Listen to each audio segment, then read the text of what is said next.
Welcome to this explainer on a fascinating 1981 Arizona property case, casita-de-castilian-v-kamrath. It sounds like a dry, everyday legal dispute over a leaky roof, but trust me, it's actually a high-stakes neighborhood drama.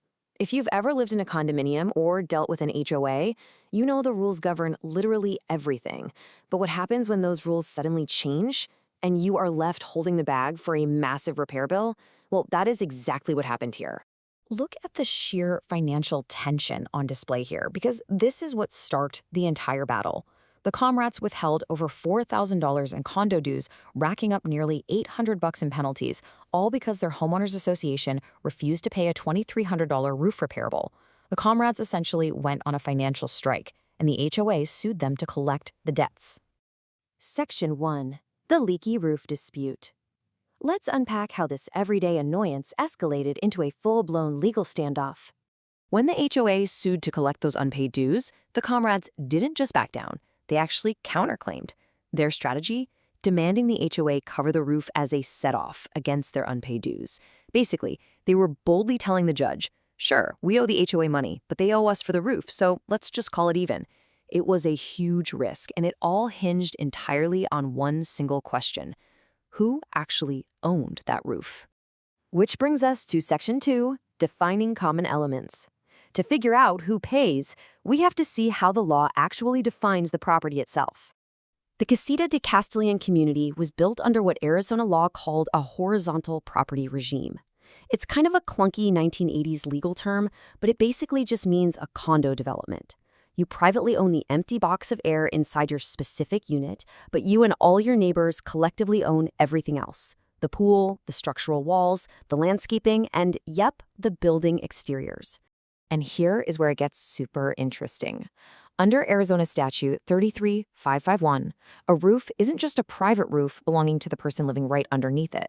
By default, the law explicitly defines ceilings and roofs as general common elements. They belong to everyone, unless the original property declaration says otherwise. And in this specific community, the original declaration did not say otherwise. By all accounts, that roof was 100% a shared asset. Section 3, the power of bylaws. If the roof is a shared common element, you'd logically assume the HOA pays for its upkeep, right? Well, here comes a massive plot twist. Check out this timeline, because it reveals the loophole that completely trapped the Kamraths. Back in 1970, the original bylaws said the HOA maintained all common elements, roofs included. But fast forward 5 years to 1975, and the community amended those bylaws. They literally carved out the roof coverings, making individual owners completely liable for their own roofs. 6 years after that rule change, in 1981, the Kamraths' roof started leaking, landing everyone in the Court of Appeals. Now, you might be thinking, how on earth can they just change the rules like that? Well, 92-14. That was the exact vote count in December of 1975. By a simple majority, the neighbors legally voted to dump the roof maintenance responsibility onto the individual owners. The Kamraths were literally fighting against the overwhelming will of their own community. The Kamraths tried to fight that 92-14 vote using the state law. They pointed to ARS 33561, which says the HOA council must make provisions for maintaining common elements. They argued, hey, that means the HOA has to do the actual work and pay the bill, but the court completely disagreed. They said making provisions just means setting up a system for it to get done. Passing a bylaw that makes the owners do it, that perfectly satisfies the requirement. Section 4. Can HOAs shift the bill? This is the absolute crux of the whole dispute. Can a simple majority vote legally force you to pay out of pocket for a shared asset?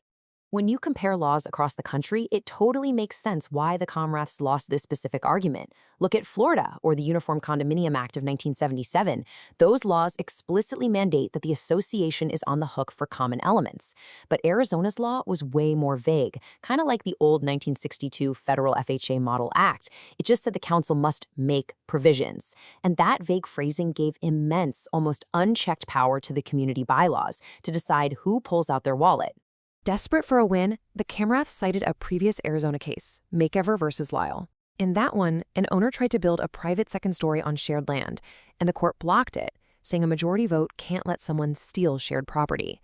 But the court here saw a massive difference. Shifting the maintenance cost of a roof isn't stealing property. Nobody was taking the roof away. They were just deciding who had to grab a bucket and patch the leaks.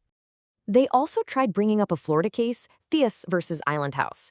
In that situation, villa owners outnumbered apartment owners and voted to unfairly stick the apartment folks with a huge repair bill. The Arizona court called this a total red herring. Why? Because the comrades weren't carrying some unfair, disproportionate burden. Literally, everyone in the casita development had the exact same rule. You fix your own roof. So it all boils down to this philosophical question. Did the HOA go too far? Is it actually fair that a 92-14 vote can fundamentally rewrite your financial obligations to your own home? The Kamraths argue a change this big should require unanimous consent from every single owner. But legally, the statute only required a unanimous vote if you were completely dismantling the condo regime, not just updating the maintenance rules. Section 5. The court's final verdict. Let's see how the Court of Appeals finally settled this high-stakes drama. The judges ruled firmly and entirely for the Homeowners Association, cementing 3 crucial legal precedents for Arizona condo owners. First, bylaws absolutely are the proper way to handle maintenance provisions. Second, unanimous agreement is not required, a simple majority is totally legal. And third, shifting roof maintenance to the individuals fully satisfies state law.